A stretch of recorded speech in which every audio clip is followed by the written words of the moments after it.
Okay, good morning, everyone. Welcome back on day 4, the last day of the 4-day series. We're covering science today. Format remains the same. Go through the questions, and on your own, you measure where you're at by completing a test. All right, so for those of you who want to review the videos, you can go to my YouTube channel, which is Wilson's Tutoring Service, and you'll find the video there in a playlist called CBT Bootcamp 2024. If you look in the description, you'll also see the link to the test for the 3 days that we have covered so far. So if you want to let your friends watch it, your classmates, they too have the option of doing it, watching it, doing the test, and see where they stand. Okay, so without further ado, let me ask, how are we this morning? How are you guys doing? Good, sir. All right, good. That's nice. Anybody else? Oh, and John, I'm doing well.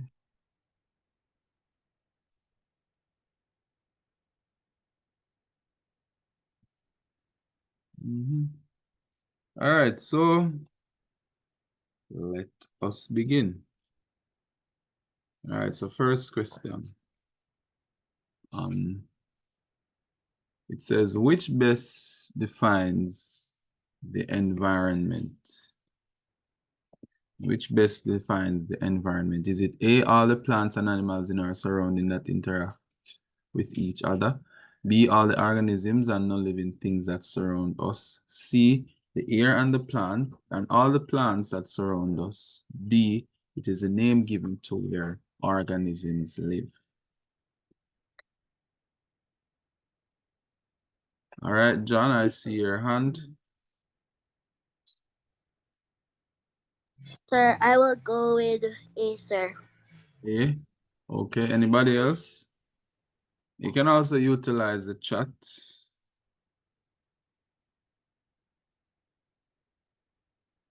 and the emojis. All right.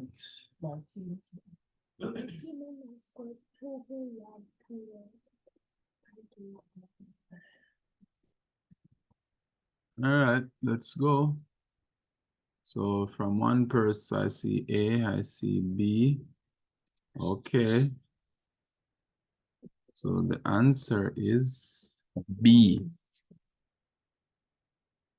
So yes, the organism has all, the environment has all the plants and animals that surround us. However, take note that we are also reliant, and the environment is also made up of the non-living parts too, like soil, the sun, rocks, houses, cars, containers, you name it. So the non-living parts are also classified as a part of our environment. All right, let's move on. Next one. Which will not lead to soil degradation? So which will not lead to soil degradation or degradation?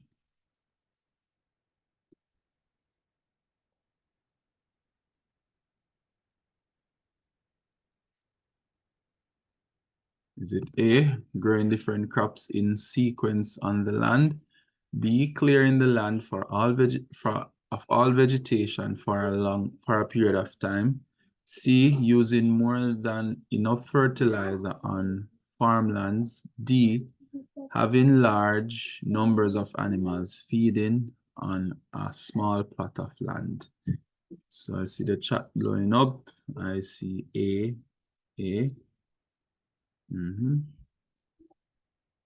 All right. Anybody else? Sir, I will go with B. B. Okay.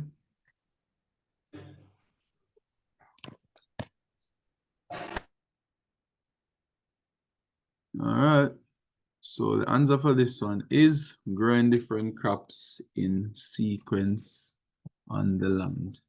And this can be also be attributed or referred to as crop rotation.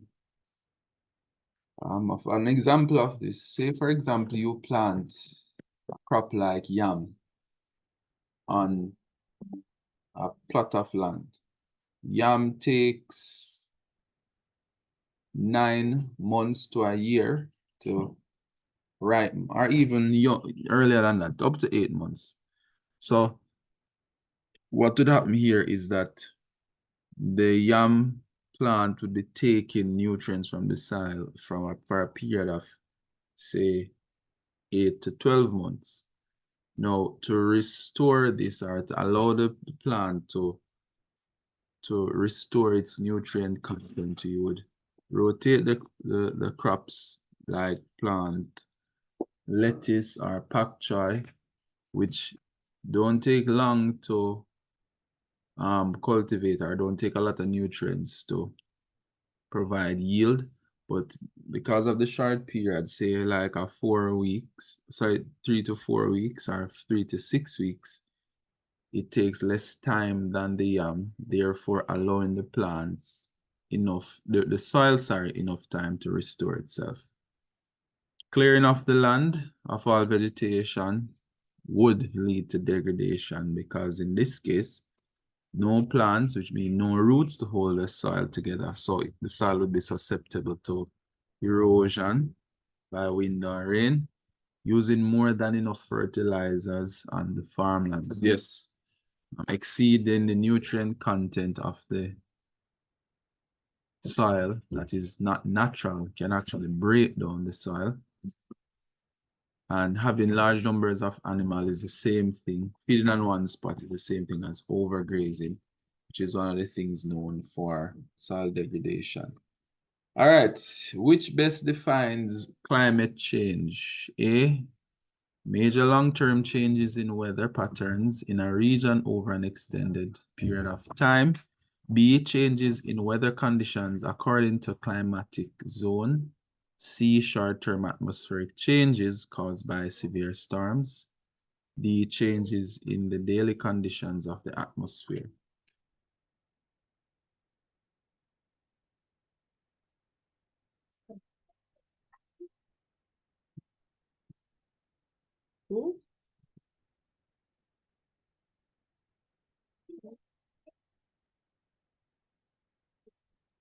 Right.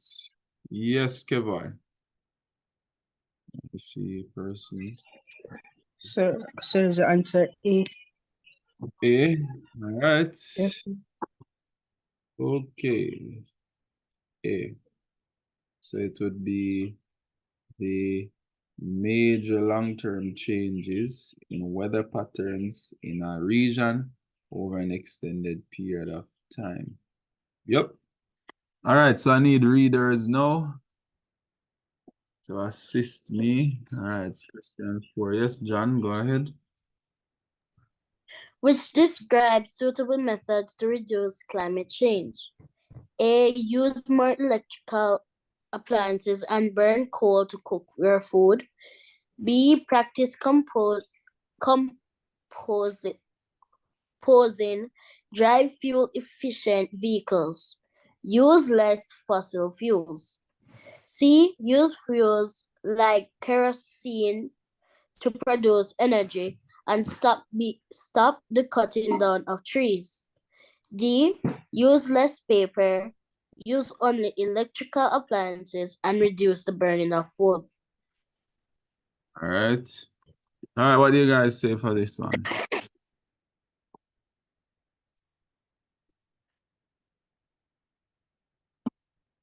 Which describes suitable methods reducing climate change?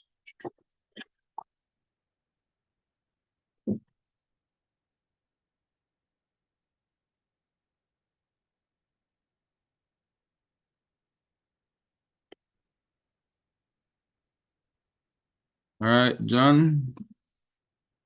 I see Sir, that. I will. I will go with B, sir. B as in bat. B as in bat, and I see other persons with B. All right, let's go. Yes, practice composting. And just a little information. That's what I do at home.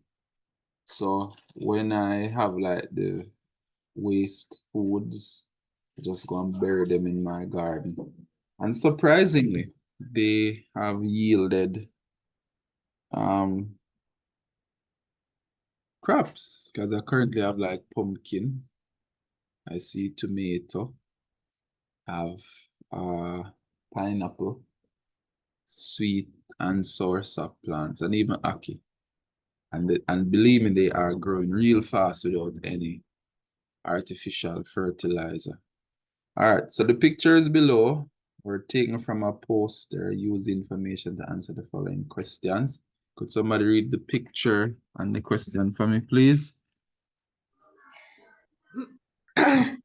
Picture 1, minimize emissions. Picture 2, take action to save forests. And picture 3, remember the 3 R's.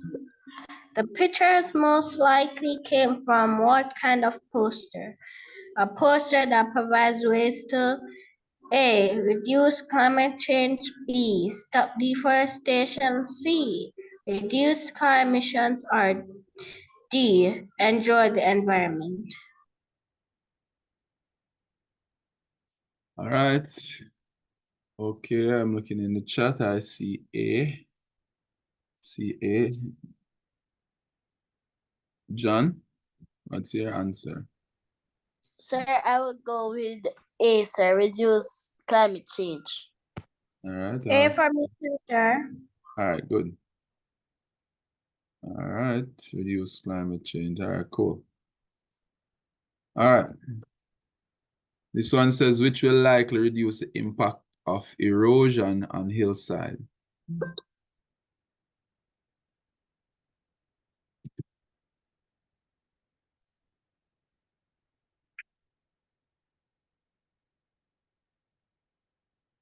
Yes, I see hands raised. See the chat working too. Sir, I picked the answer D as D, sir, as in dog. Yeah, D. Here it says 2 and 3. So you guys know everybody is saying, he's probably thinking, how does recycling help prevent soil erosion?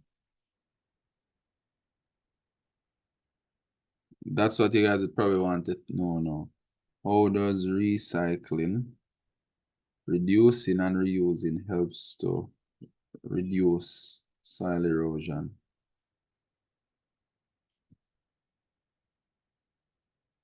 Anybody wants to explain? Anybody has any thoughts to share?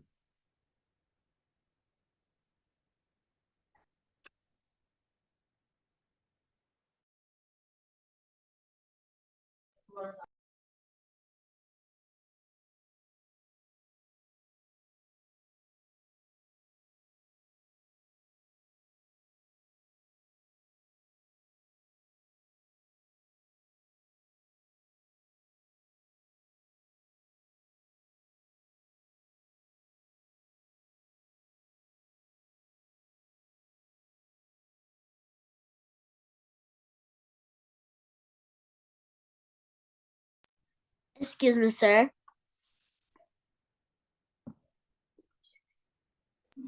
Sir, we can't hear you. Oh, and I was here talking like crazy. So I was saying, anybody has any questions about this particular response or answer? Excuse me, sir. I was saying that if you do not use the 3 R's, sir, it would degrade the land, sir, and it would also cause flooding, sir. Yeah. And wood makes the chairs and the tables the chairs and the tables. Okay. All right. All right. Cool. Well, in this case, because I know, yeah, planting trees, yes. Take action to save trees, yes, that would help to prevent soil erosion because you would have our impact is, it would, yeah, it would help to impact hillside erosion. So I'm kind of thinking about this one though, in terms of the 3 R's. I know that one, if we reduce and recycle and tend to reuse, it would put us in a situation where we'd have to cut down less trees. And if we cut down less trees, then we are less likely to have erosion. So I would say in this case, the 3 R's, I was thinking about it that way, but I am not going to go with that. I think the best answer here is definitely D. Because it's 3 R's. It's directly speaking to hillside erosion. And nobody's gonna go and empty garbage on a hillside, really. It's less likely to. So, yeah, the answer is D. So you guys are correct. All right. It says use the pic. So could somebody read this one for me, please? The picture below shows a common problem occurring in many forested areas. You use it to answer the question, which is an unlikely effect that is a problem this problem will have on the environment? Okay. Is it A, increase in flood? B, decreases in rainfall? C, decreases in the amount of carbon dioxide in the air? Decreases in forest fires? All right, so let me jump to the chat. I see persons with B, decreases in rainfall. D, decreases in forest fires. Yes, John, Mark? Sure, I think the answer is B. B as in bat. B as in bat. All right.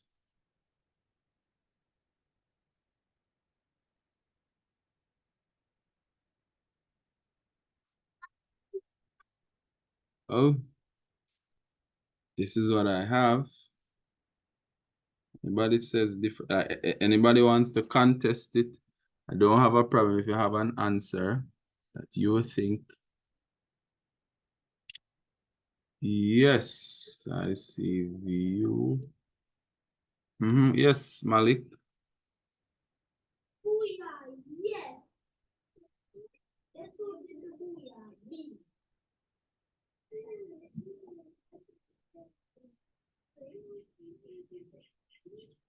Let me see. All right. All right, then. All right, moving on. All right, so question though. Is there anybody who is unsure of our kind you're at a standstill in terms of why is this the answer, or you want clarity as to why this was the answer instead of what you had?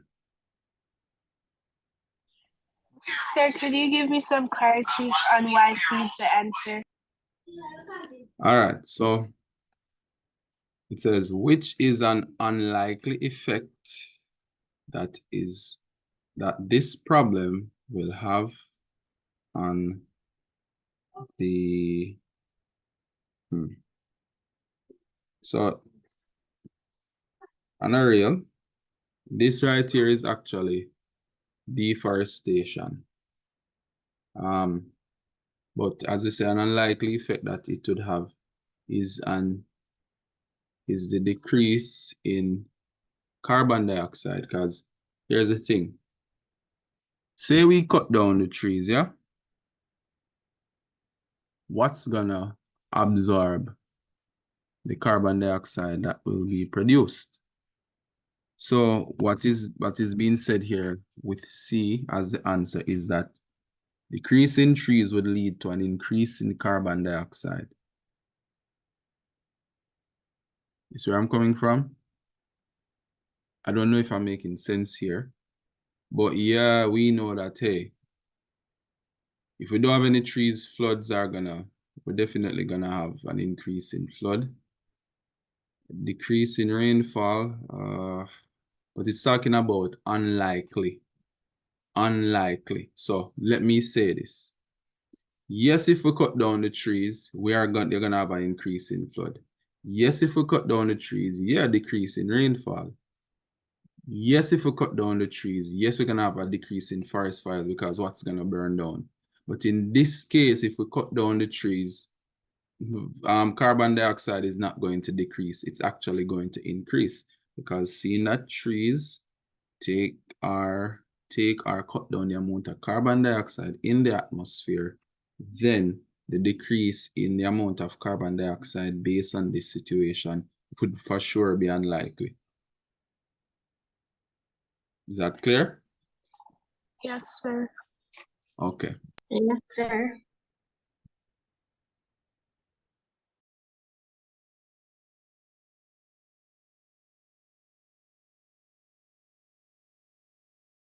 All right. This one, could somebody read this one for me, please? I'll read it, sir.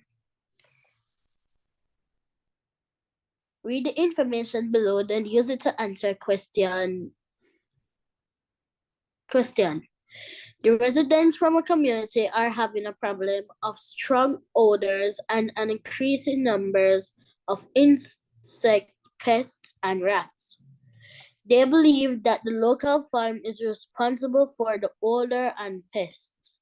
The people believe the chicken waste and rotting vegetables and the fruits produced by the farm are attracting the pests and creating the odor. Which recommendation provides a suitable solution to the problem? A. Use large numbers of herbivores to get rid of the rotting fruits and vegetables. B. Use insect baits and poison to get rid of the pests. C. Collect and trunk the animal waste and rotten fruits and vegetables to the community river. C. Create a compost pile and reuse the chicken waste as a manure for the farm. It is actually D. All right. Anybody else? Anybody has an answer? Okay. I agree with D. Yeah. And this is what I actually do at home. So I started a garden, yeah? And which is, so all these problems, yes. The odor from the chicken feces. It is really and rotten vegetables when these kick in, I'm telling you, you're gonna have a hard time. So I've seen cases where persons would have like bagged their food waste and put it in the garbage holder or the garbage can. And when it decomposes and the sun hits the bag, oh Lord, I'm telling you, it's not a nice feeling. And then when these bags it becomes compact to the degree where it expands and explode, it can mess up the garbage area. So I've seen maggots and all these things. So what I've done is, as I said, I bury these stuff and then they just return to the earth. As for the chicken manure, I asked some student to get some for me, and I'm telling you, the stench has worn off or died down now. But initially, when I placed it in my backyard, it disturbed the entire community. And I'm not talking about like a lot. It was just a little. So all I had to do was to like allow it to dry out, then mix it with soil, and it has broken down and the stench has reduced. So in this case, it would be composting. All right, could somebody read this one?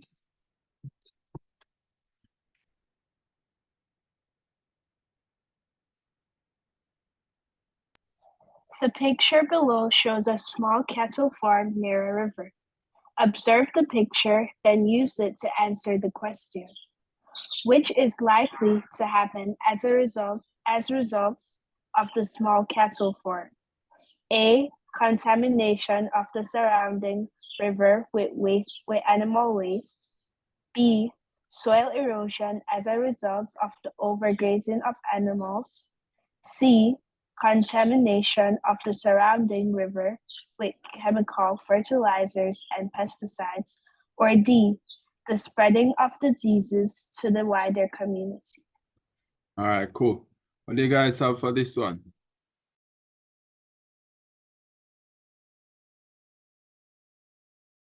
Sir, I choose B. B as in boy.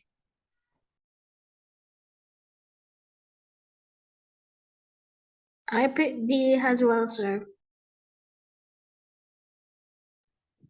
Okay. All right, let's see. All right.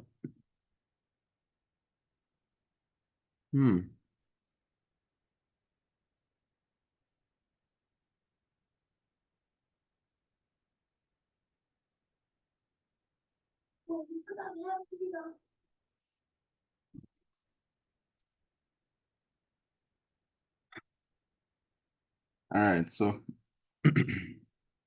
anybody is in as much disbelief as myself as to what the answer is. They probably was thinking like overgrazing. Yes, sir. All right, so hold on.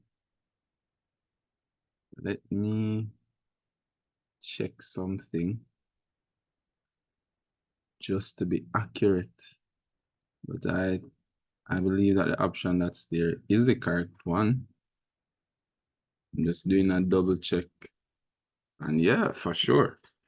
And if I should explain this. All right, so if in terms of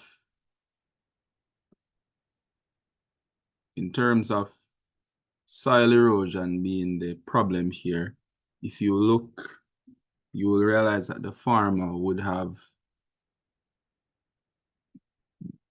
established a perimeter for the animals to graze. Also, look at the vast stretch of land, and you just have, I would say, 2 cows. I would say that you have 3 cows actually, 2 adults, 1 young, and for them to cause soil erosion and based on the size or the area of land here, to some degree it would be virtually impossible, because instead of constantly eating and eating and eating, the animals would have the option once the farmer releases them to choose from different areas. But the fact that it is so close to the river, we would more likely experience contamination of the surrounding river rather than soil erosion, because there are too few animals and that's a big area of land. Clear? Yes, sir. Yes, sir. All right, cool. All right, let's proceed. Next one. What is a luminous object? A, shiny apple. B, bicycle reflectors. C, sun. D, moon. Yes. Sir, I choose C, sir. C as in cat. Sir, I also picked C as in cat. All right. Okay. And it is the sun. And If you had chosen otherwise, a luminous object. Anybody wants to explain what a luminous object is? Yes, sir. Yes, sir. A luminous object is an object that shows off its own light. And the sun is a perfect example. Yes. Anybody else? I saw another raised hand.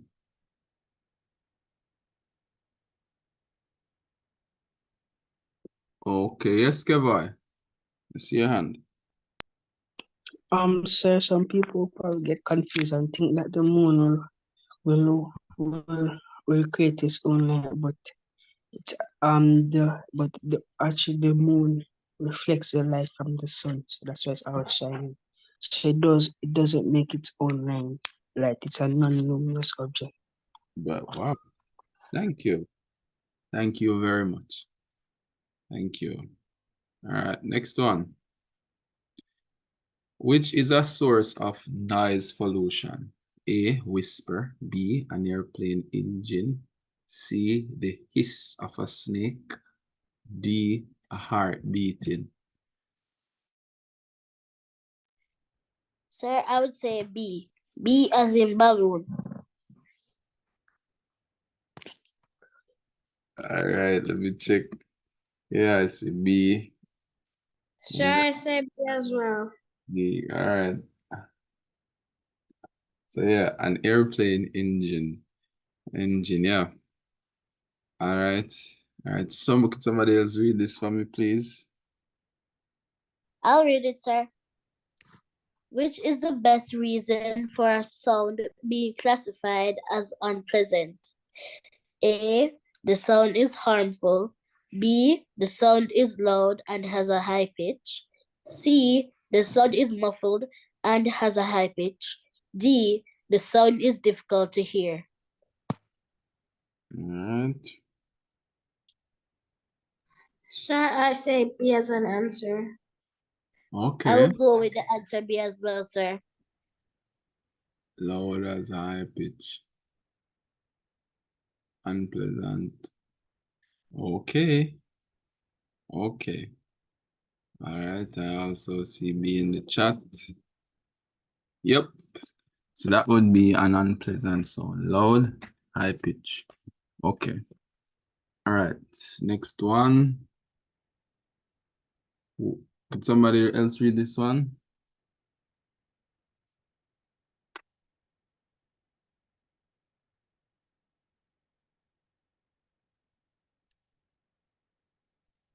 I'll read it, sir.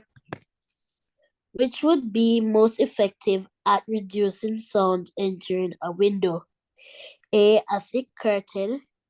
B, a sheet of cartridge paper. C, a thick sheet of foam. D, a sheet of cardboard. All right, what do you have? Which one would be effective in canceling noise? Sir, I will go with C. C as in cat. All right. Sir, Okay. I would go with C as in coat. And if you go to studios, my uncles had a studio when I was younger. You go there, they would have foam or sponge objects that are similar it's made of similar material to cancel or reduce sounds coming in. All right. All right. Can I have a reader for this one?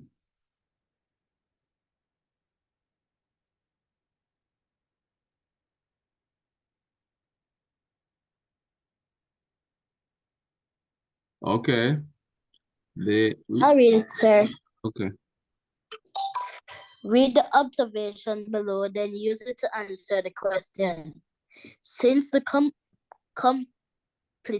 completion of the factory in 2008, the cases of hearing loss among children have increased.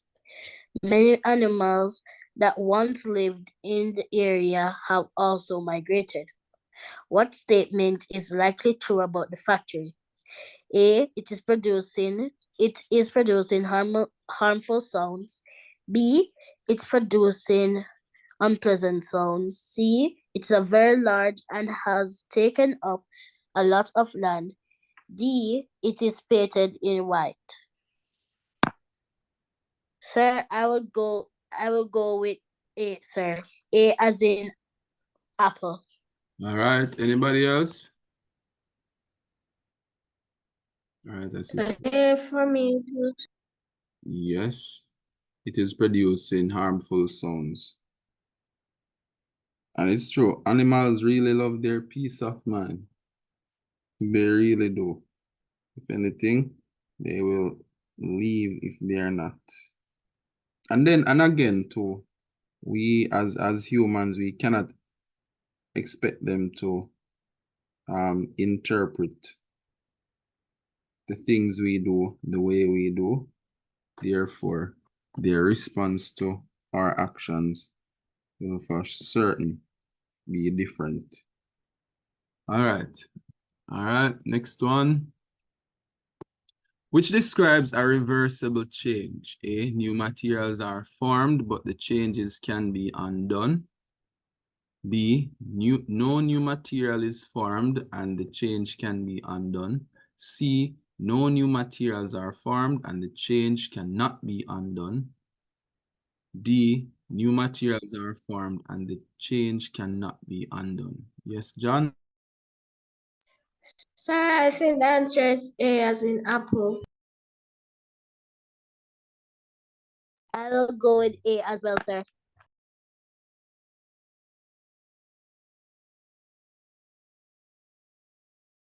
Okay, and the answer in the chat is the same.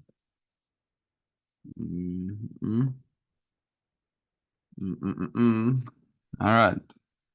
No, let me explain why it's not A. If a new material is formed, let me use an example. Need to find a new example.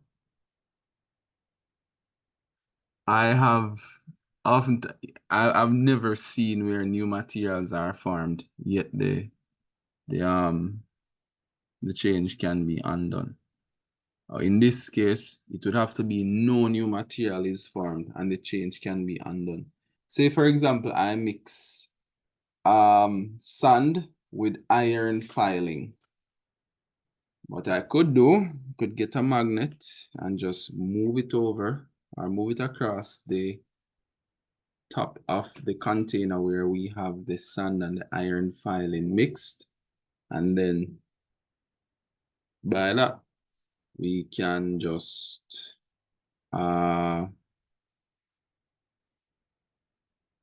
get the iron filing out and it is separated from the sand. All right, it says, which is an example of an irreversible change? A, boiling water to form steam, melting candle wax, burning wood, mixing sugar and water. Yes. Sir, I will go with C, sir. C as in cat. Burning wood, all right. All right. Okay, see the same in the chat. Yeah, and if we should talk about them. Sir, I picked B or C. The reason why I picked B is because it's both irreversible and reversible. What, burn candle wax? Yes, sir. All right, so explain the Excuse me, John Mark. All right, go ahead, you guys can discuss. John Mark, you can reuse the candle wax. Since the candle wax is there, you can reuse it to make another candle. So it is reusable, but it's not. No. It is reusable. Reusable or reversible? Irreversible, sir. Irreversible. Yes, Kevoy, I see your hand. Sir, why I can So I said burning of wood because it cannot be turned back into regular shape.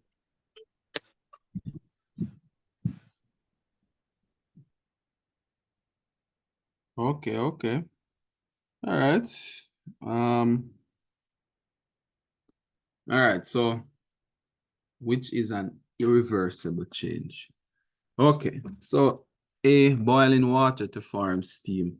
If we place a glass container over the steam as it escapes from the pot or the kettle, once it hits that cool glass, it will condense and then change from steam to water. Melting candle wax. If we light a candle, that thing in the middle, it's called the wick, I think it's a wick. In the middle, that cord, that's what burns, not the candle. What happens? The candle actually melts. So if we get a container, say we get a container that has the same, a mold that has the same shape or a mold of the candle, melt that wax and pour it in. For certain, we could remake the candle or change it back to the shape that it was before, which means that it's reversible. Burning wood though, if we burn wood, it will turn to ash and we can't make it back into what it was before. Mixing sugar and water, when we get that sugar solution, we could boil the water, boil the solution. The sugar particles or grains will remain in the pot while the water will evaporate. And we can get back the water as it was before, the sugar as it was before. Therefore, that would be irreversible. That would be reversible. Burning the wood would be irreversible, which means no matter what we do, we cannot return it to its original state or form. I need to go back here, question 15. Okay. Which describes a reversible change. So I need to emphasize this. When something is reversed, we are able to get back the materials that were mixed or that the experiment was done on. We can get them back into the state that they were before. And we don't have a new material. Say we have an egg. We add salt, scramble it, beat it, throw it in the pot. Yes, now we have a fried egg. And the changes cannot be undone. So yeah. Say we buy a bag of cement. We mix it with sand, and then we get concrete mixture. Now we have a new material, but the changes cannot be undone.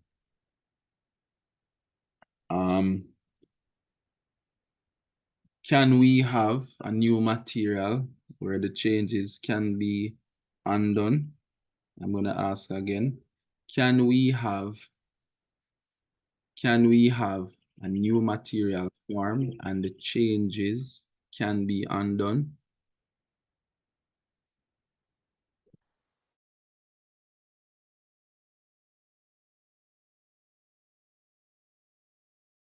No, sir. So in most cases, changes that cannot be reversed are where a new material is formed. And it is not possible or extremely difficult to recover the original materials. So that's what it means by something being irreversible. But reversible, it can be undone. All right, jumping on. All right, it says a child read the information below on the back of a household product. Use information to answer the question. So the product information says liquid content can produce fumes. Which of the following would you recommend to ensure that this product is stored safely? A, so it says, I recommend storing this product in A, an open glass bottle on a counter or any other airy location. B, a dry location away from children. C, a cool, airy location away from children. D, a cool, airy location in a tightly covered container from children. Sir, I will go with D. D as in dog. D, all right, cool. Cool. Sure, I will go with D as well. All right. All right. Fair enough.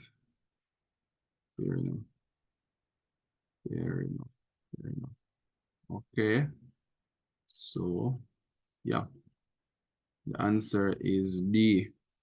Cool air location in a tightly covered container away from children. All right, cool. Jumping on. All right, could somebody read this one for me, please? Sir, I'll read. Read the information below, then use it to answer the question. A child was asked to identify a suitable material from which exercise clothing could be made. Which properties should the material possess? It should be A, hard, flexible, and it should conduct heat. B, waterproof, strong, and flexible. C, absorbent, strong, and flexible. D, colorful, hard, and it should conduct heat. Sir, I will go with C. C as in terrific. All right, cool. Anybody else? John Mark, I see your hand. Sure, I also pick C as an answer. Okay. Anybody has a different answer?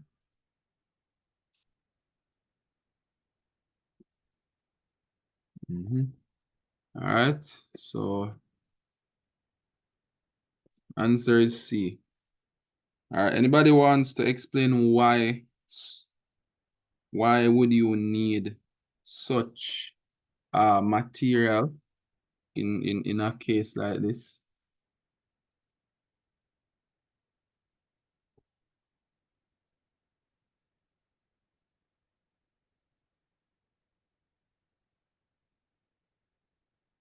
All right, cool.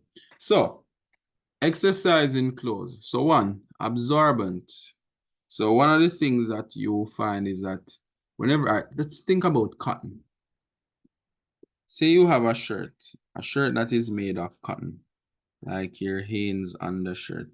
You'll find that when you sweat, it's as though it becomes heavy. So to some degree, you can feel the weight that is on, you can feel the weight based on the what with the sweat going into the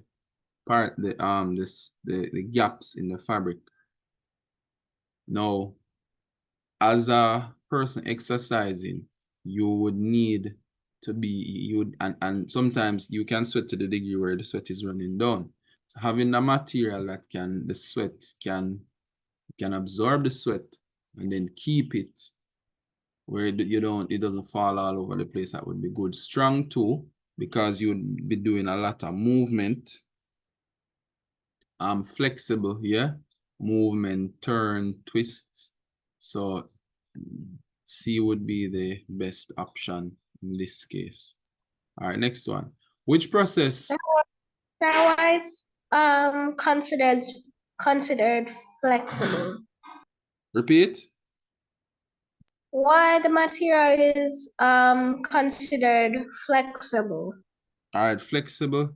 All right, so let me use an example. If you check with your school pants, or with a jeans or with a suit or what they call those trousers that you'd probably wear to a dinner or a ball, you'll find that the material is to some degree, I wouldn't say hard, but it to some degree it limits movement to a certain degree. And because of this, whatever activity you're doing, it is limited Excuse me, to some sir. degree. Yes? It restricts in movement also, sir. Yes, it restricts movement. Thank you very much. That's what I was looking for. So because of this, you'll find that whatever you're doing, it is limited some degree by the material of the fabric you're wearing. In cases like if you play football, if you play cricket, if you do a lot of sporting activity, you will find that the material has this elasticity or flexibility because to some point you will have to move a certain way, swing a certain way. And as a result of this, if the material doesn't allow it, it can cause damage. I don't know if you guys have ever turned in your uniform or a particular outfit and you could actually feel it squeezing a part of you. Or you can feel as though the material is tightening up and then you have to set yourself a different way in order to move. So a material that offers flexibility and elasticity would be most suitable for persons exercising. I don't know if that answers your question.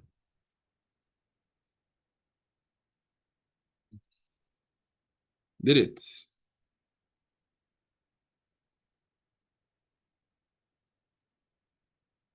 All right, let's move on.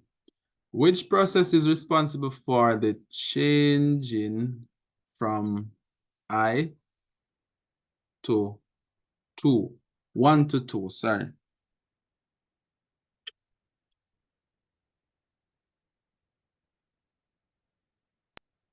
Condensation. Anybody else? Thank you very much, Tammy. Sir, I would say A as in and. Yeah, so condensation, as you can see, the steam.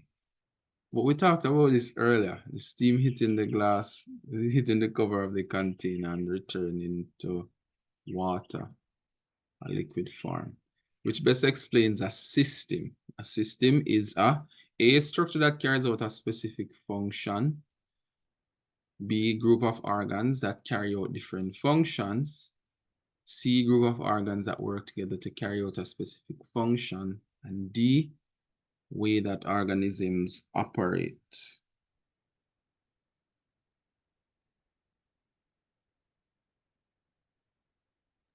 Sir, I would say B. B. Sir, I would say C, sir. C as in cat. All right. And in the chat, I see A and B. All right, all right. Okay, let's look. So it says C, a group of organisms that work together. Sorry, group of organs that work together to carry out a specific function.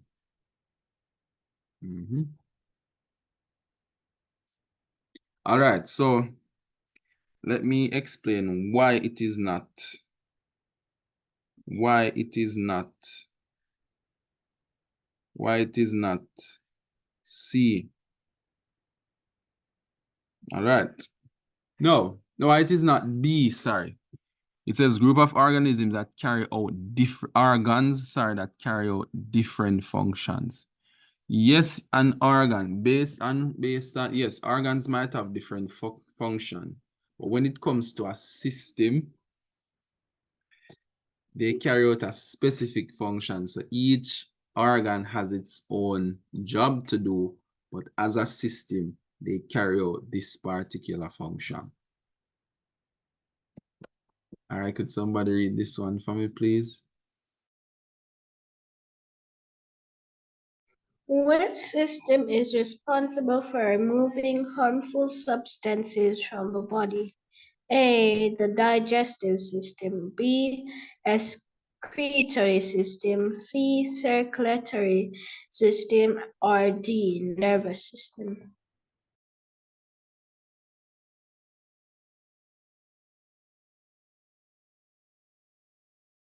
Sir, I would choose B. B as in bat. So I'd pick B as in boy. You just.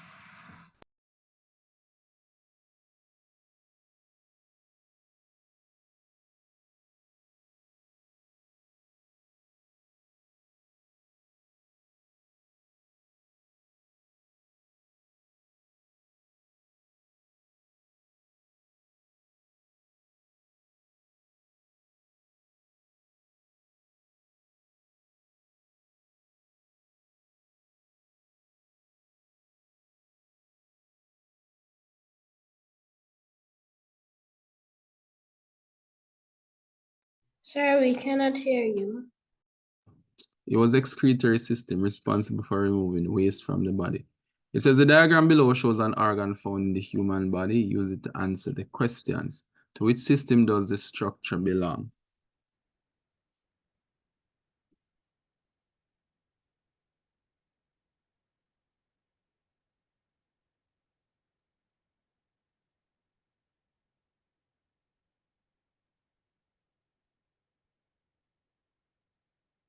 So I'd say D as in dog.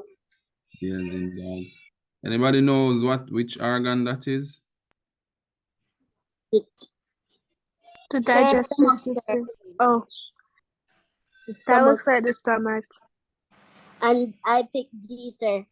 D as in dog. Yes, in dog. Yeah, clearly it's the stomach. Clearly. It's for sure the digestive system. Next question. Which structure comes directly below the organ shown in the diagram?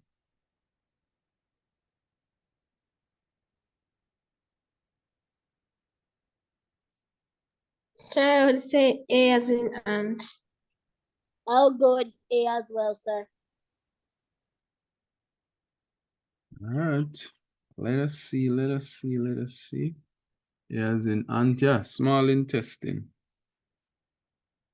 Small intestine. All right, moving on. It says, which organ removes excess water in the form of water vapor from the body? No.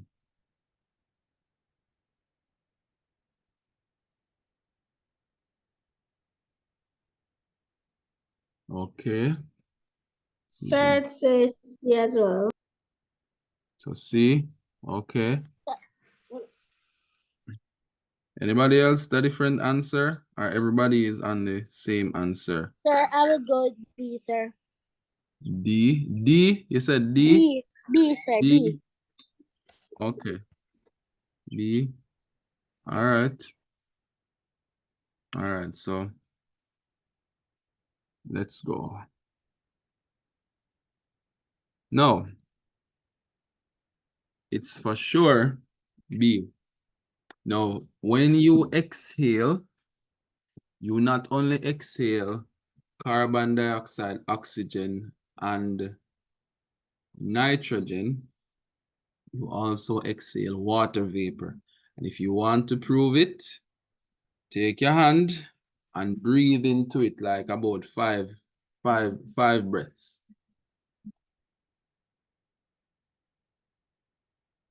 And then if you rub your hands together, you will feel the moisture, which is the water vapor from your breath condensing in your hand.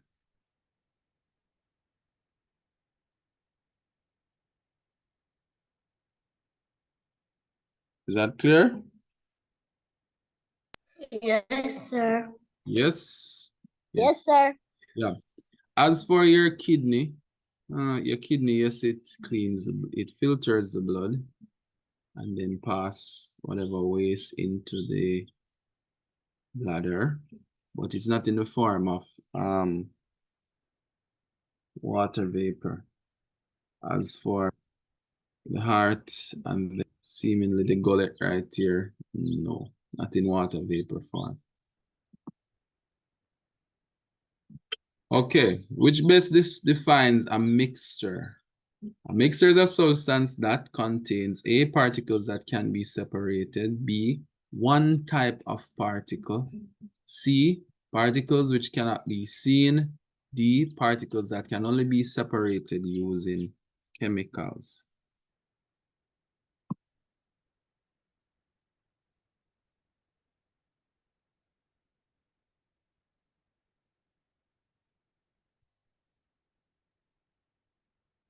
Sir, I chose B, sir. B as in banana, sir. So I pick A as in apple. Yeah, the apple. All right, all right. Because a mixture cannot only have one type of particle, it has to have multiple. All right, okay. Mixture. All right. And it says answer is A.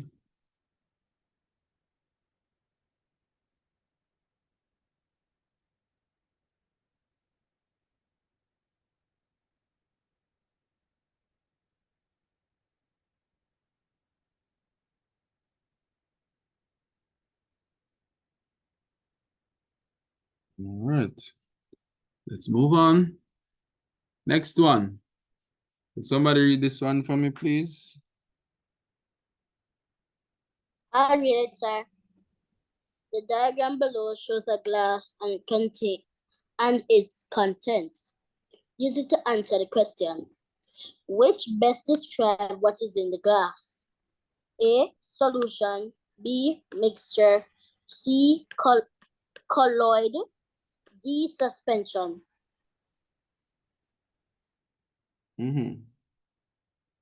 What's your answer?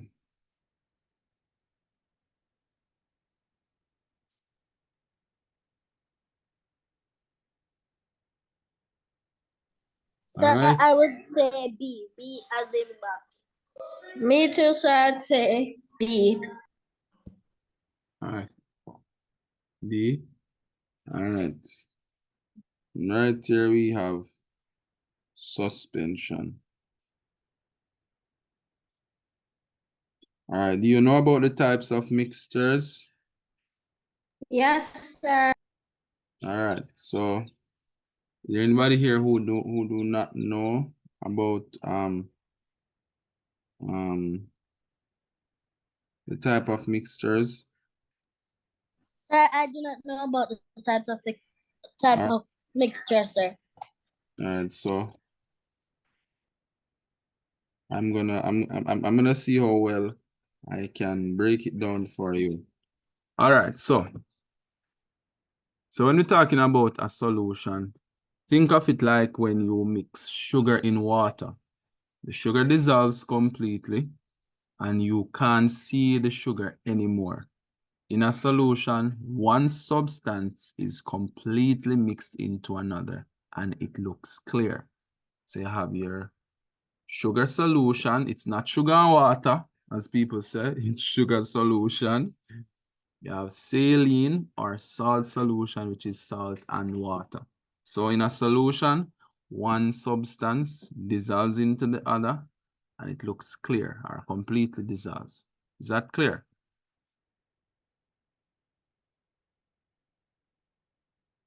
As for a suspension, I want you to imagine adding sand to water. The sand doesn't dissolve and stays visible in the water. In a suspension, tiny particles are mixed in, but they don't dissolve and can settle at the bottom over time.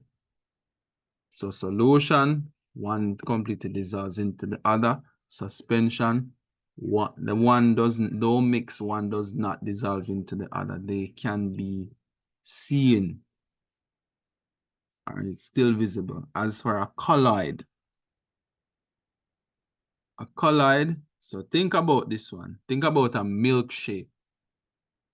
You mix milk and chocolate syrup, and it looks smooth and consistent.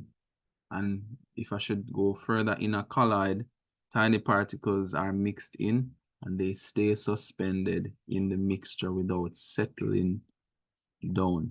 So it looks uniform like the milkshake. What this means is that, so in a solution, one completely dissolves into another. In a suspension, when you mix both of them, you can actually identify the individual substances because they are both visible. As for a colloid, they are not dissolved any at all. It's just that one remains suspended in the mixture without settling. It doesn't settle in at the bottom of the thing. It just is mixed together, but it's not like any of them has dissolved. You see where I'm coming from? Yes, sir. All right, Sir. cool. Just a clarity's sake. So in this case, you can actually see the particles, the liquid and the dust are the greens are the particles. You can actually see them they're visible. You can see them differently. Therefore, it's a suspension. All right. It says, which method would be best for separating black pepper and water?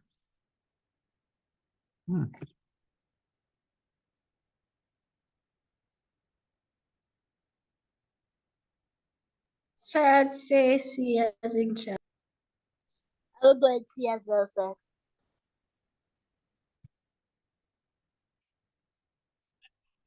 All right. C, filtration. All right. Yes, it is filtration. Yes, it is filtration. All right, so you guys know what condensation is. You know what do you guys know what sieving is? You know what sieving is?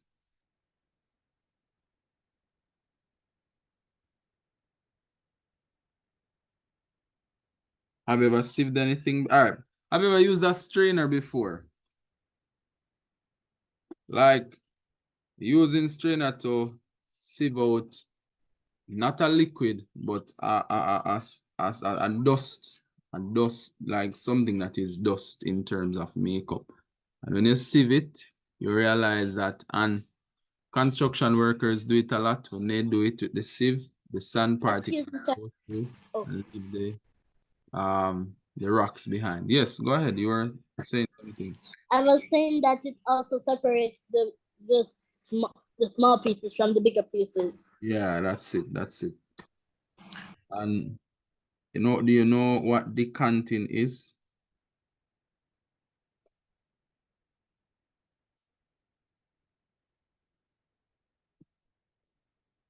No, sir.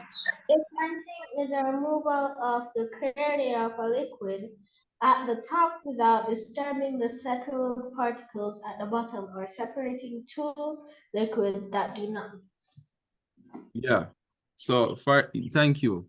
So for example, say you have like you mix some you mix some juice and what it that or you mix something and you realize that there are a lot of tiny particles in it. The content is technically just putting it down, allowing those particles to settle to the bottom so you can throw off the part that you want from the top. All right? Sir, another example is like oil and water, sir. Ah, very good. And the coconut milk too. So if you blend coconut and you juice it and have all that liquid, if you leave it, what's gonna happen? The water is going to stay at the bottom, and then all of that coconut particles are, you know, substance or extract is gonna stay at the top. All right. Next one. The information below outlines the observation a student made while looking at a liquid. Use information to answer the question. The liquid was white and no particles were seen. Light was unable to pass through the liquid when it was. Sir, the word is not,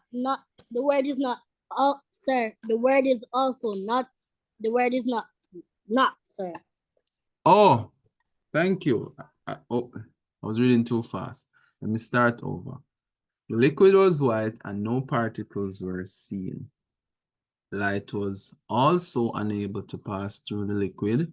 When it was left to stand for a few minutes, the particles did not settle to the bottom. Which type of liquid did the student observe? A, solution, B, colloid, C, suspension, D, mixture. You guys have to get this one. Sir, I think the answer is B as in bat.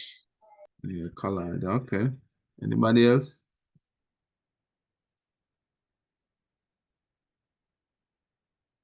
Sir, I would go with B. B as in butterfield. There's no word as such. All right, cool. All right, so the answer is colloid. And the reason for this is, remember that, so in a suspension, remember the particles can settle. In a solution, the particles are completely mixed out, while in a colloid, the particles remain suspended, so they don't settle, they don't dissolve. So, yeah, colloid would be the answer. Next one. Which would be the best for separating a mixture of water, sawdust, and paper clips? A, decant, then filter. B, decant, then sieve. C, evaporate, then use a sieve. D, use a magnet, then filter.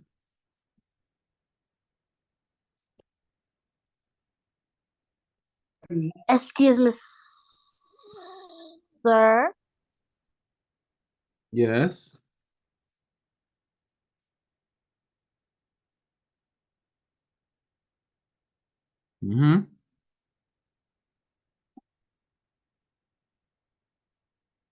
Sir, I pick A.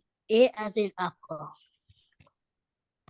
All right. Sir, I pick D as in dog. D.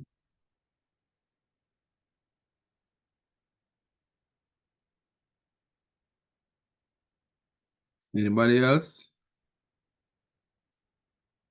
Sir, I pick A. A. Okay. Anybody else before we see what the answer is? All right, so remember that decanting. Sir, I'm changing my answer, sir. Yeah, what do you have for your answer? I'll choose B, sir. B. B. Okay. All right. Okie dokie.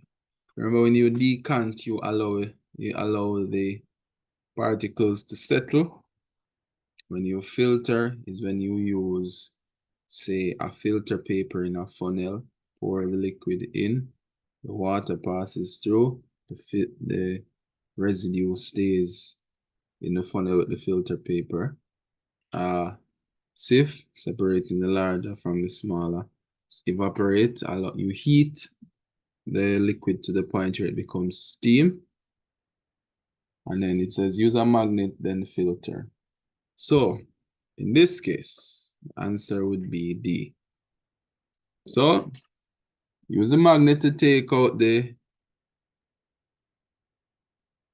paper clips, and then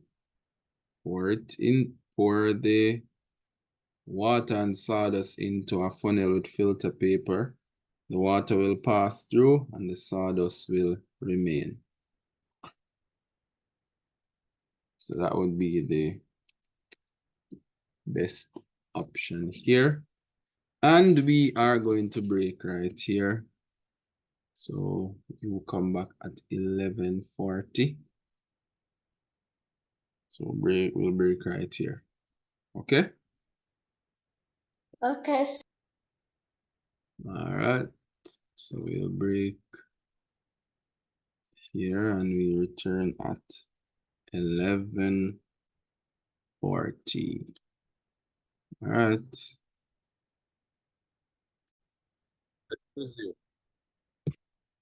The table below shows how the population of two organisms change at different depths in a pond.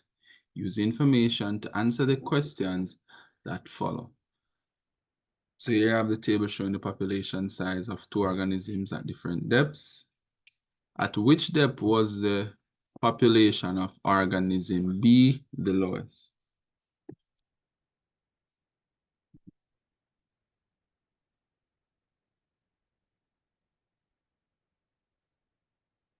Sir, I would go with D, sir. D as in dog.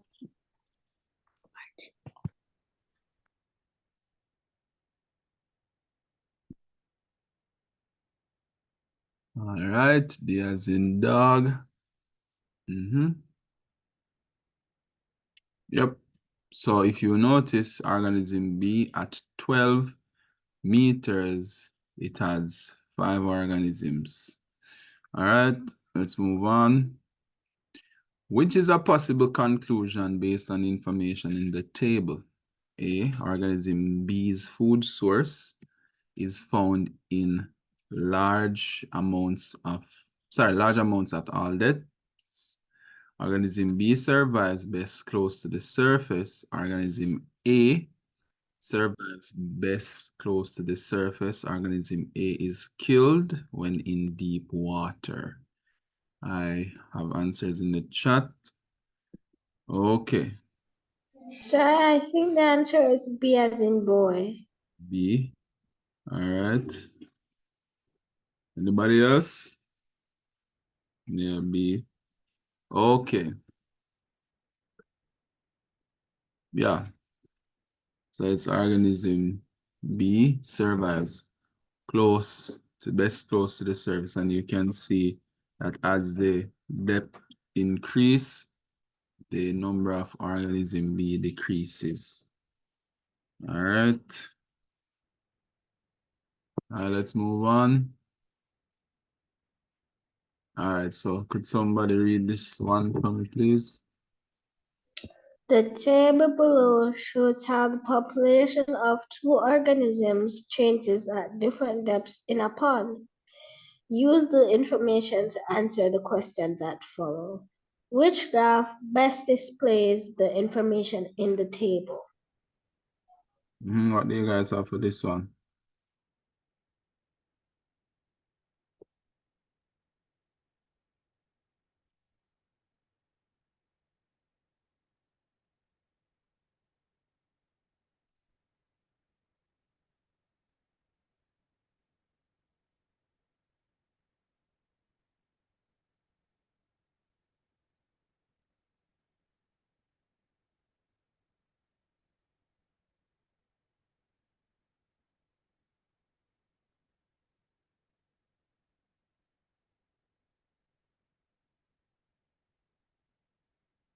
All right, I see in the chat. All right, let's go. So when you're ready, you can give me your answer. Yes, John Mark, I see your hand. Sir, I think the answer is B as in, no, I mean D as in dog.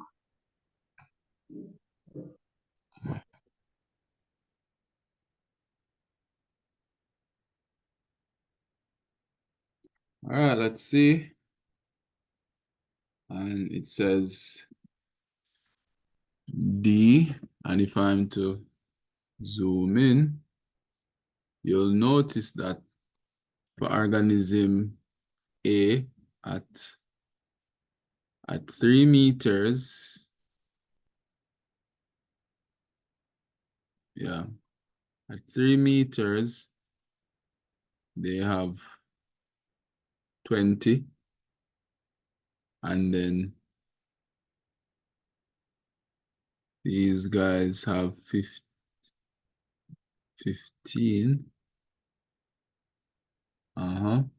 At 6 meters. You can see the comparison, and the key is also there. All right.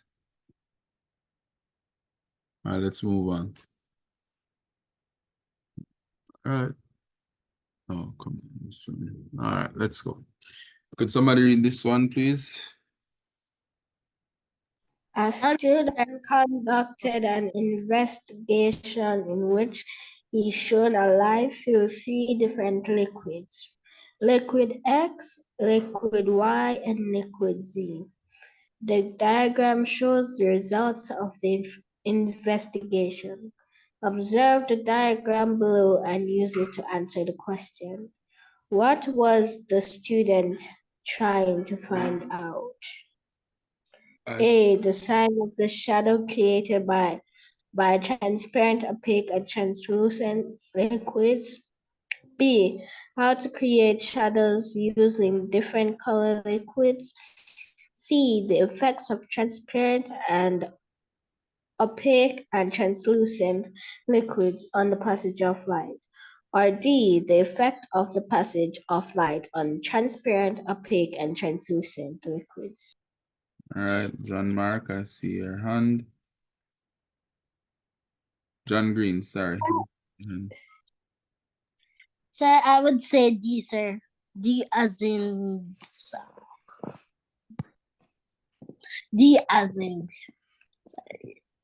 Yeah. Anybody else with a different answer? Let me go to the chat. See the chat running. All right. Let's see. Yes, go ahead. Sir, I think the answer is A as in apple.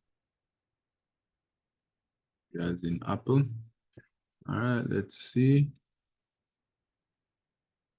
Yeah, this one. So it's actually C.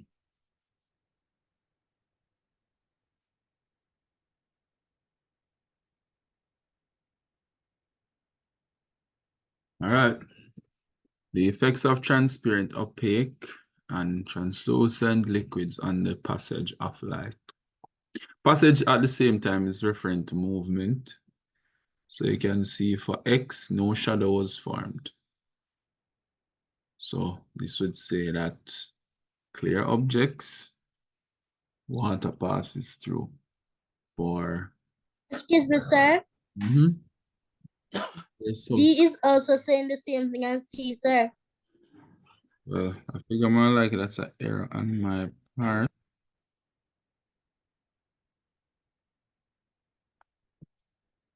Yeah. I don't think so, sir. No. D is actually saying the effect of the passage of light on. So what it's saying is saying how does light affect these liquids, while C is saying how does these liquids affect the movement of light.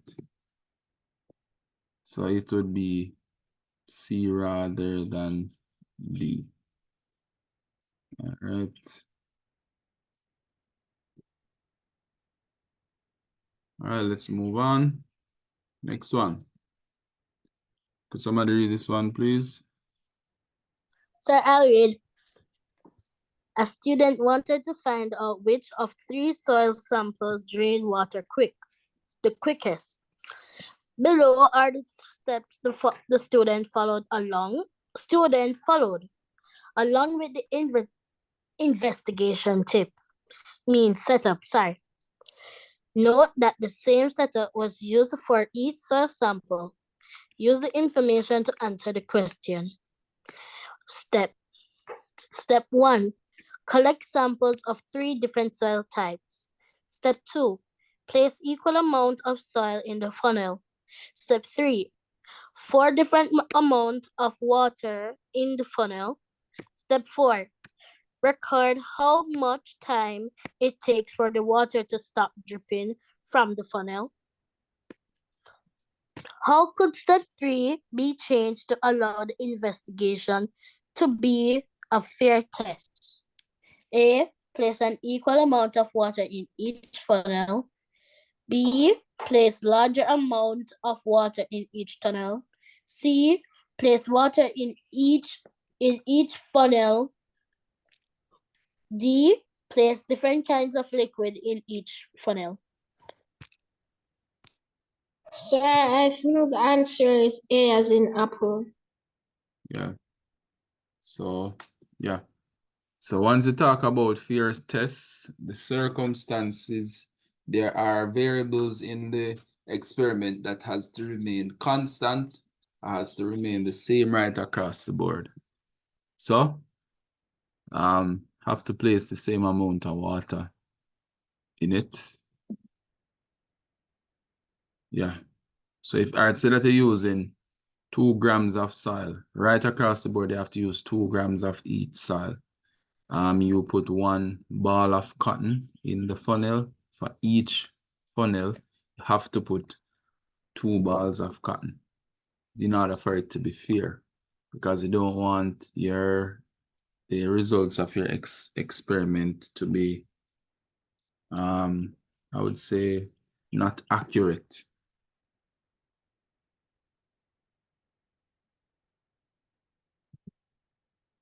All right, let's go. Go ahead, this one.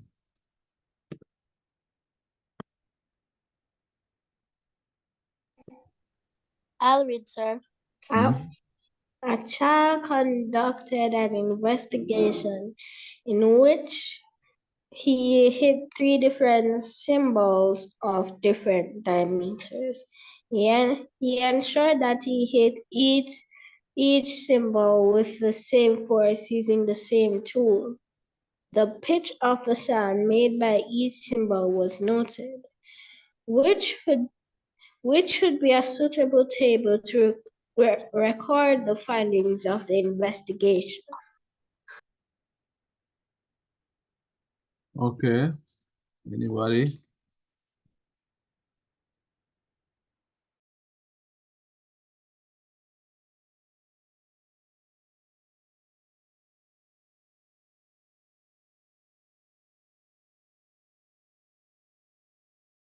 Sir, I will go with A. A as in for active.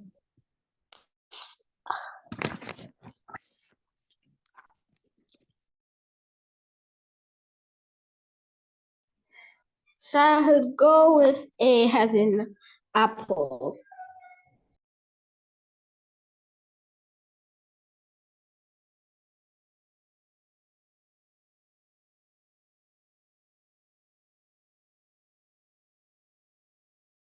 All right. Sure. Yeah. So, all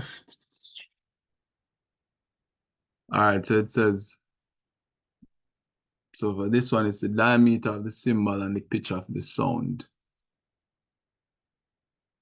Because what happened is that he ensured that he hit each symbol with the same amount of force. Diameter of the symbol, pitch of the sound. Yeah.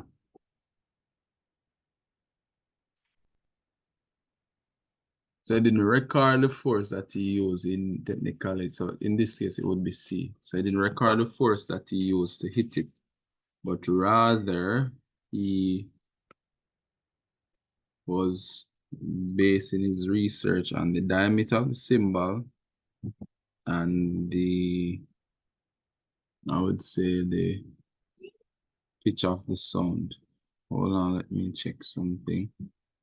Need to do a double check on something. I want to be sure. Right.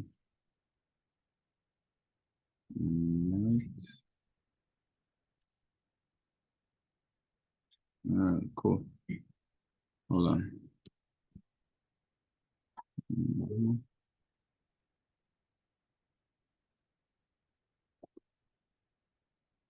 Yeah, good. Next one. Could somebody else read this one for me, please? I'll read it, sir. The graph below shows average global temperature and jellyfish number across several years. Graph showing average global temperatures and jellyfish numbers. Key average global temperature and jellyfish. Which statement is true? A. Increasing global temperatures have resulted in decreasing jellyfish numbers. B. Decrease in global temperatures have resulted in increase in jellyfish numbers. Jellyfish numbers started to decrease at 1918. Jellyfish and global temperatures reached in 1918. 1989. Right? Yes. What's your answer? Sir, I think the answer is A as in apple. Because as I see on the graph, you see that the average global temperature is rising while the jellyfish number is decreasing. All right. Let's see. Sir, pick A, sir. What's No, C. I don't know. My screen just went blank. Hold on, let me check something. I wonder if I know what's up. Sorry.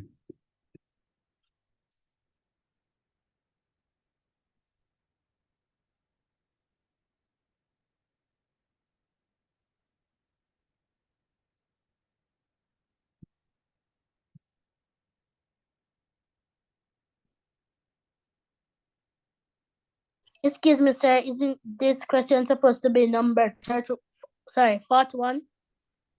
I'm having I don't know what's happening here. Something is happening. Hold on, I'm having a little bit of car trouble.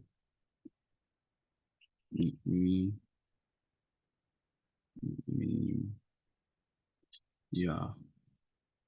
Good. All right, let's go. So the answer for this one is yes. Yes, that's the answer is A. Increases in global temperatures resulted in a decrease in jellyfish numbers. Yeah. Okay. And then the next one. All right, good. So next one.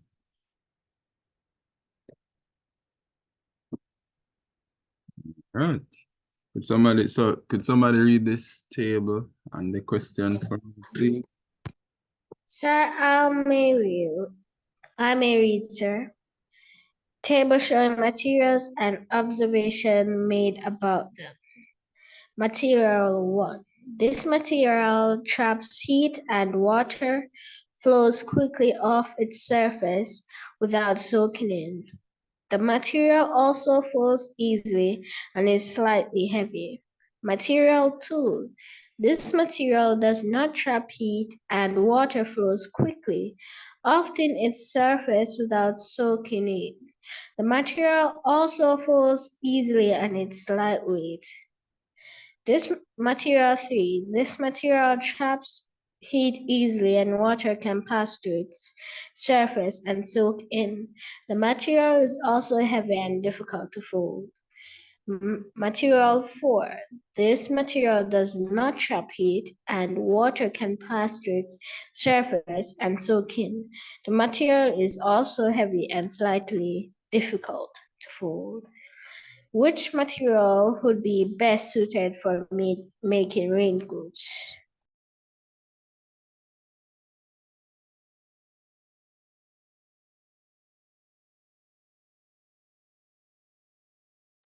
Material 2.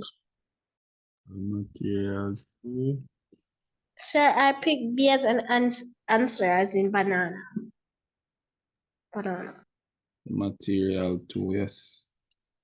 All right, moving on. Somebody read this one for me, please.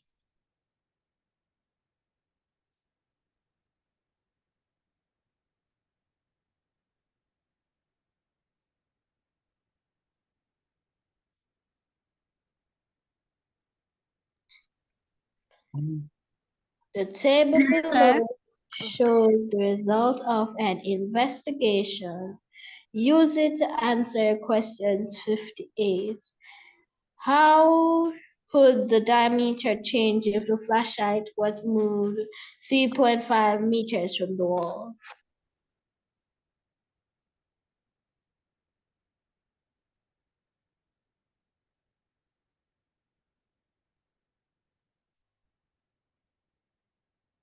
All right, somebody said B. Anybody else?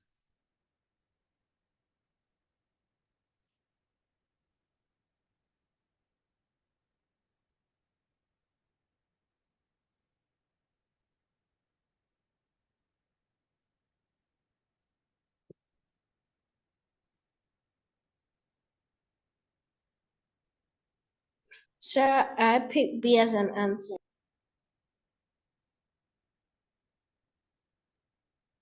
The answer. All right. Right here it says C. How would the diameter change the flashlight?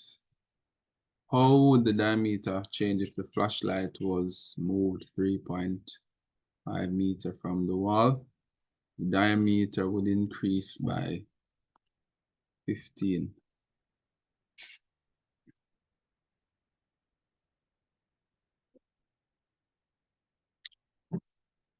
The reason for this is,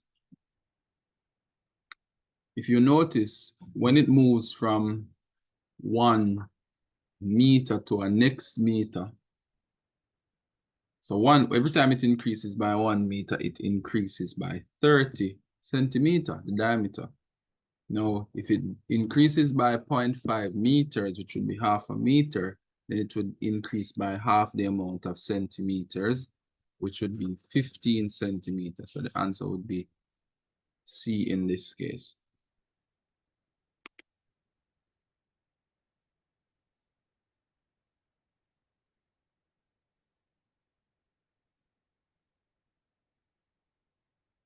Could somebody read this one for me, please? Sir, I'll read it. The table below shows observations made at the end of an investigation. Shiny surface, Q and X. Observations noted.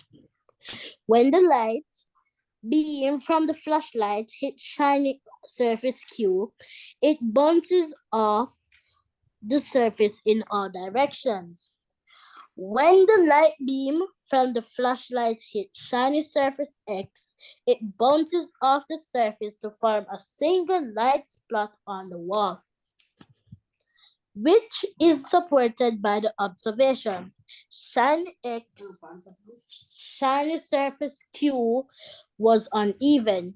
Shiny surface X was uneven. C, shiny surface X was black. D, shiny surface Q was flexible. Oh God. All right, so what do you guys have? I see A in the chat. Sir, I say B as an answer. All right, so let's see. A, shiny surface was uneven. Q. All right, so bear in mind, the same angle that light hits a surface is the same angle it's going to bounce off. Once it is smooth, so if it hits it at a 45 degrees, it's going to bounce off at a 45 degrees. Now, if the surface is uneven, most definitely it's going to bounce off in all directions, which means that Q was uneven. All right, good. There's another one. Could somebody read this one for me, please? The diagram below shows how the temperature changes across different locations. What is causing the temperature changes seen in the city when compared to the residential areas?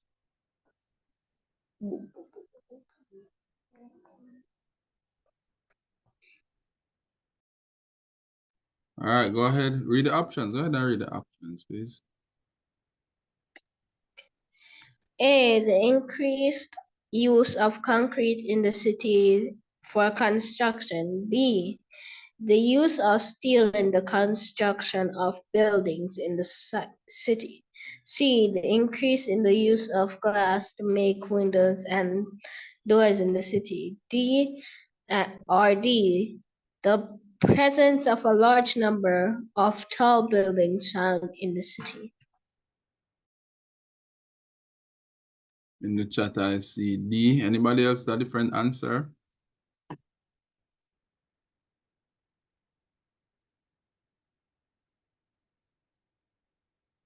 All right.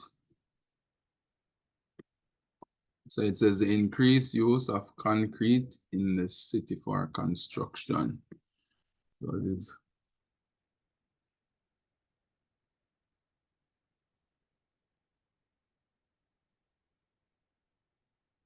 No.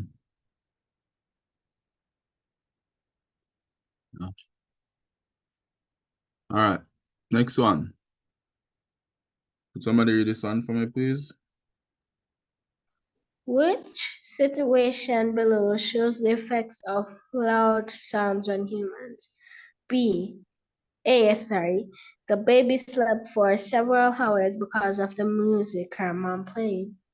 B, the lady had to move closer to the radio to hear the music it was playing. C, the child lost some of her hearing because she stood too close to the speaker at the party. D, the boy loves to hear the sound of the rain falling on the ground. All right. Go ahead, John Mark. I see answers in the chat too. Sir, I think the answer is C. All right. And yes, it's C. The child lost some of her hearing because she stood too close to the speaker at the party. All right, next one. Someone read this one, please. The picture shows a common human activity. Use the picture to answer the question which follows. All right. Based on the picture, which two statements are likely effects that the human activity can have on the environment? The activity can have large amounts of carbon dioxide into the air. B, the activity can make the river unsafe for animals that depend on it.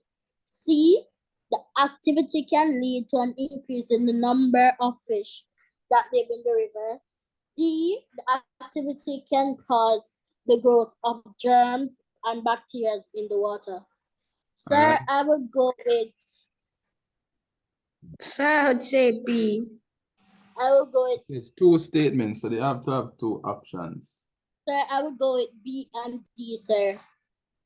I go with B and D.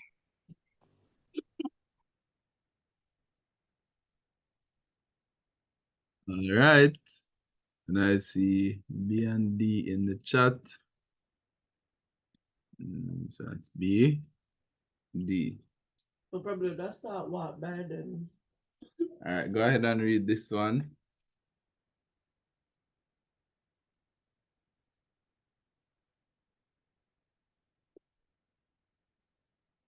Below are drawings students did after investigating the properties of light and how it interacts with objects of different characteristics. Windows, mirrors, keys, light rays. Which statement represents the most likely conclusion that the students could make based on the observation they made? A, lights travel fast and it passes through some objects. A shadow is formed when light comes in contact with opaque objects. C, light travels in a straight line and interacts with objects in the same way. D, when light comes in contact with shiny surfaces, it changes direction. Sir, I would say D, sir. D as in dog. Sir, I would say D as well. All right.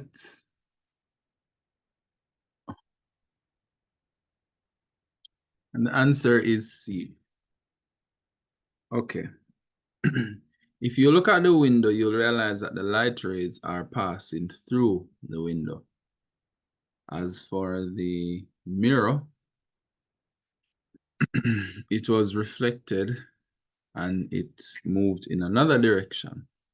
Now, C suggests that light travels in a straight line and interacts with objects in the same way.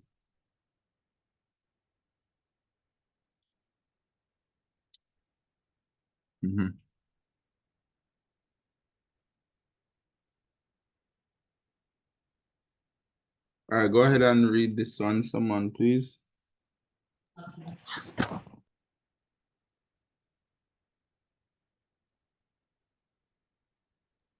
For each of the following, indicate by shading under the column whether you agree or disagree with the statements about human activities and the effects they have on the environment.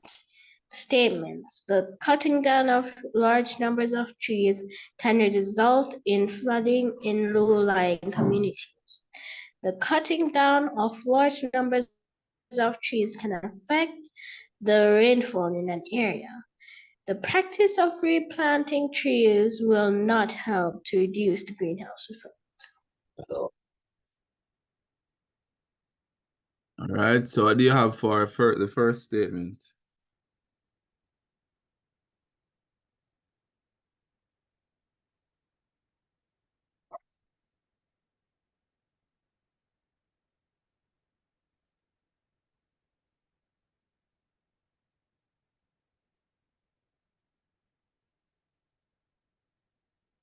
All right.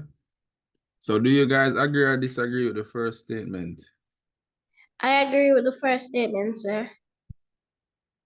All right, so the first one is agree or disagree with the second statement.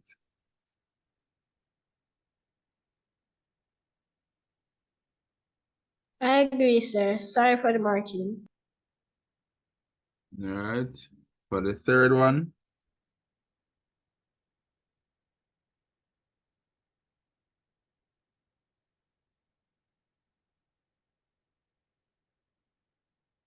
Third one, I disagree, sir. All right, that's it. All right, next one. It says, why does the pencil in the glass X appear broken? Light rays are being A, absorbed, B, reflected, C, refracted, D, reversed. Sir, the light rays are being refracted. Sir, I would choose C, sir. C as in cat. Yeah, refracted. Oh, the next one. Why does this use this diagram to answer the question below? Which of the following best describes what is happening in this diagram? A, the wood is too thick for the light rays. B, the light rays are blocked by the wood. C, the wood is allowing light rays to pass through it. D, the light rays are too weak to pass through the wood. Sir, I would choose B, sir. B. Sir, pick B too, sir. B. Anybody has selected A? Anybody selected A? No, sir. Okay.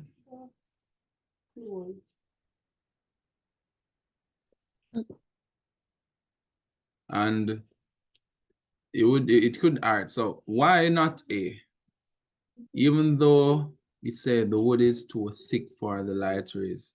It's if we selected that, we are saying if it was thinner, the light would pass through. No. So simple. It's if you look at a shadow, it says a shadow is formed when an object is blocking the light rays, and that's what is happening in the image right there. So answer for this one is B. Next one. What kind of mirror would you use to see over a broad area? Oh, Sir, I'd say C, convex. Convex. All And, right. sir, I will also go with convex, sir. Convex, sir. It's a convex mirror. Right. All right. So when I was teaching this, I saw that to some degree, this particular topic was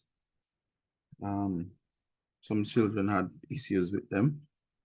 So I'm gonna read something. Just an example. In a motor vehicle, a convex mirror shows much more of the road behind and gives a wider range of vision. However, the image is smaller with convex mirrors. Objects such as overtaking vehicles may be reflected through the side rear view mirror. So convex mirror help you to see across over a broader area.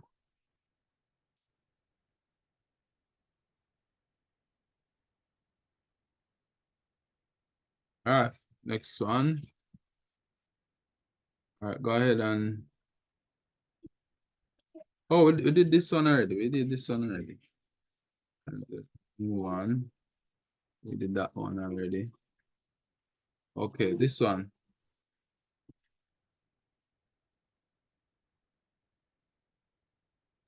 The table shows the effect of light on 4 different materials. Use it to answer the following questions. Materials. Light pass and the effects of light. Light passes through it easily. Very little light passes through it. No light passes through it. A coin. It very very little light passes through it. Clear glass. Light passes through it easily. Aluminum foil. No light passes through it. Concrete. No light passes through it. The table shows that aluminum foil is A, brittle, B, opaque, C, shiny, D, transparent. Sir, I will go with B, sir. B as in bat. Sir, I'd go with B as well, as in a pig. As a pig.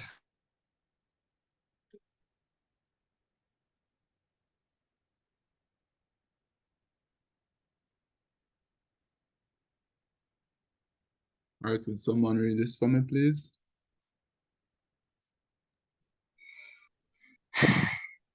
Which material has been incorrectly described?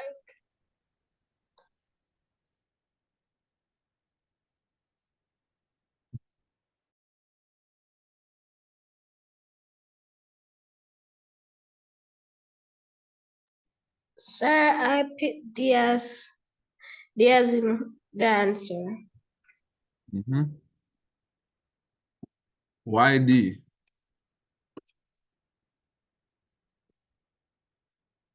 Because no light can pass through a coin.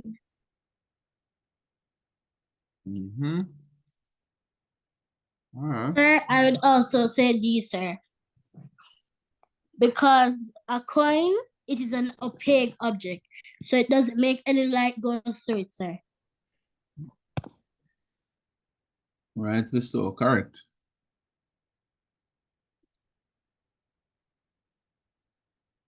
All right, can someone read this, please? The grade 6 students were instructed to build their own guitars using 4 different rubber bands of varying thickness but the same length. They were instructed to explore how frequency changes the pitch of the sound produced by each rubber band. What conclusion was made about the purple rubber band? It vibrated more quickly and produced a high-pitched sound. B, vibrated the slowest and produced lower-pitched sound. C, was the longest and produced a higher-pitched sound. D, was the shortest and produced a lower-pitched sound. All right, anyone? Sir, I choose A, sir. Okay, anybody else?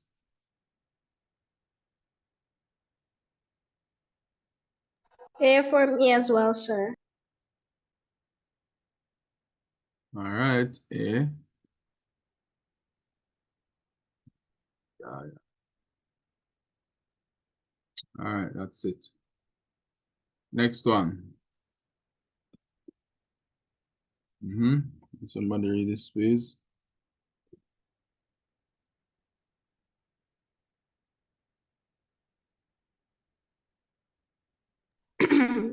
Mr. Dixon wants to install Windows in his office. That will protect his privacy and still provide sufficient light. What is the best material to have the window made from? Is it A, wooden A, louvers? wooden Louvers. louvers. B, clear glass. C, clear plastic. D, frosted glass. Sir, I will choose D, sir. D. D as in the dog. All right. D for me as well, sir. Okay. All right, cool. All right. It's the frosted glass. All right, so clear glass would allow you to see everything. No privacy there. So with clear plastic, wooden louvers would to some degree provide some level of privacy because it's made from wood and it's actually angled during installation or when opened. However, it would block sunlight, thus hindering sufficient light from coming in. And then frosted glass would allow light to come in and at the same time provide privacy. All right. Next one.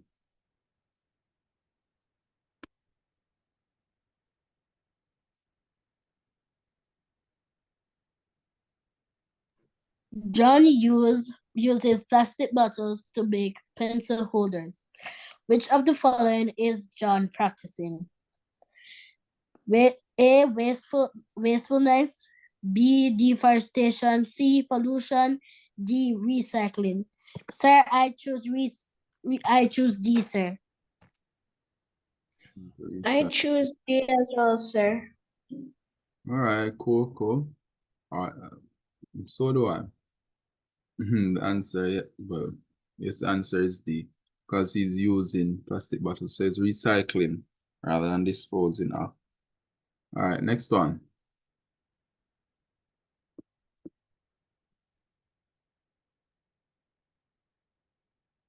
What would be the most likely effect of the destruction of natural habitats?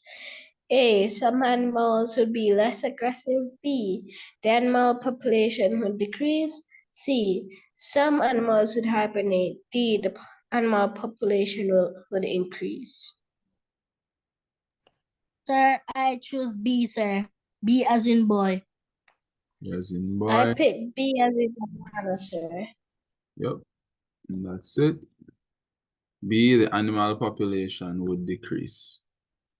Good. All right, next one. Could somebody read this one for me, please? Few plants can survive on sand dunes because they cannot gain support in sandy soil. The picture below shows a plant that survives on a sand dune. Dune, yeah. Dome. Dune. What physical characteristics allow this plant to get support on the sand dunes? A. Short roots. B. Many stems. C. Small leaves. D. Purple flowers. Sir, I choose B. B as in for balloon. Sir, I also picked B as butterfly. All right. Anybody else?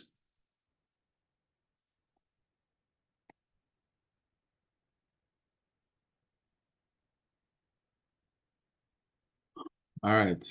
Do you know what a sand dune is? No, sir. Sir, is it something like a desert? Well, yeah, dunes are in the desert, but it's like hills in the desert. So what happens is that you'll find that when there is a sudden rush of wind or you're having a windy day in the desert, you'll find that sand blows from one place and then lodges at another place and then forms hills. So they're like hills in the desert. So it's saying, how do these plants survive sand dunes?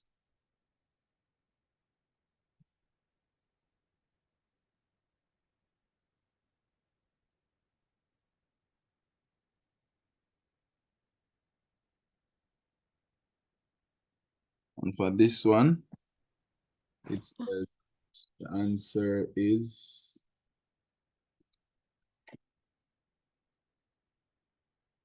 B.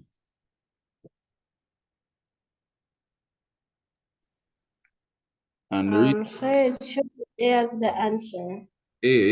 sorry, A, short roots. I was saying B, sorry, it's A, short roots. Excuse me, sir. Could you explain? All right, so what would happen in the case of, take for example, we have a plant that has roots that are, I don't remember what this thing is called. I really and truly don't remember what it's called. But it's like, it has short roots that spread out. So what will happen is that the moment the wind blows, or like you're having a wind. Excuse me, sir. Are you talking about fiber roots? No, it's not necessarily the root, it's this particular plant. Have you ever watched those Western movies? And it's like this shrub ball blow across. Yes, sir. Yes, sir.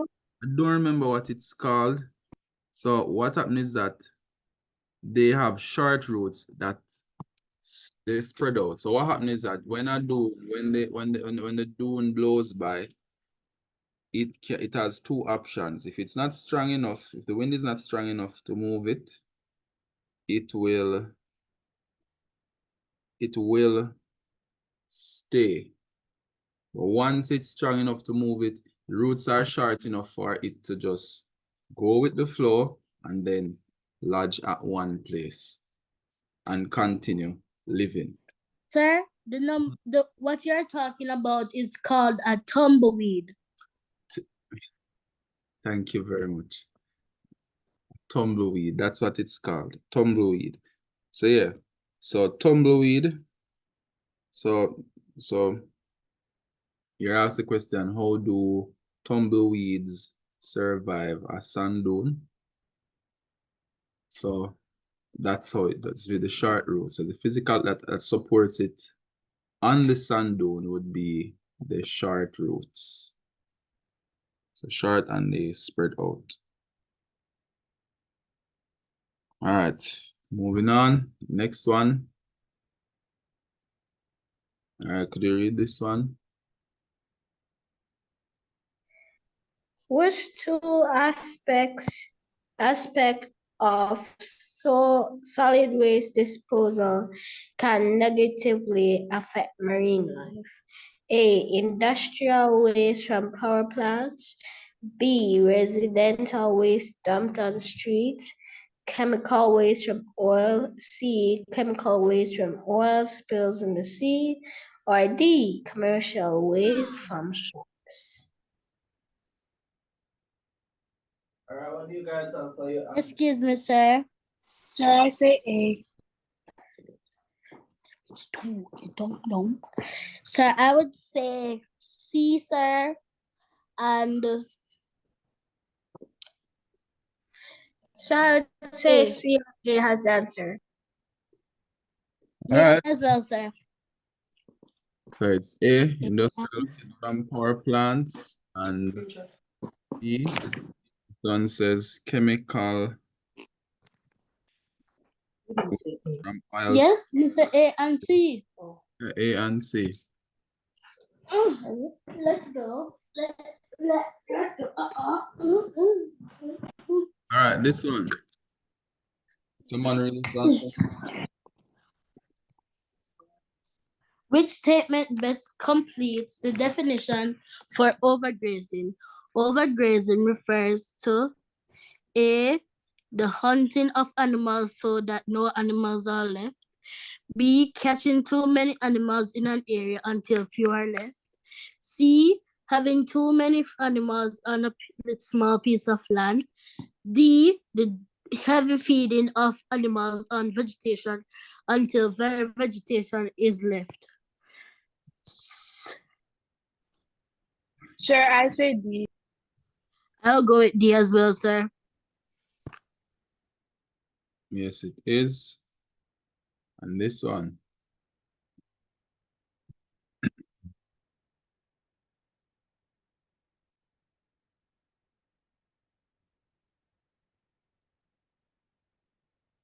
Somebody read. Which group best represents translucent objects? A. Clear glass, brown paper. B. Wooden door, black purse. C. Red t-shirt and metal hanger. D. Frosted glass, greased paper. Sir, Right. I would say D as an answer. Sir, I say D. I'm going with D as well, sir. So it is frosted glass and grease paper. And that's the last question for today. I'm gonna share the science paper with you. So are you going to send a link in the chat for us to do? Yeah, I'm gonna place a link in the chat for you guys to work on it. So I remember, if you want to watch the video, you can find it on YouTube. All right, so let me send the link in the chat. So don't leave until it's 1 o'clock, because while you're doing it, you have any complications or issues with the paper, you can talk to me and I'll assist. All right? Okay, sir.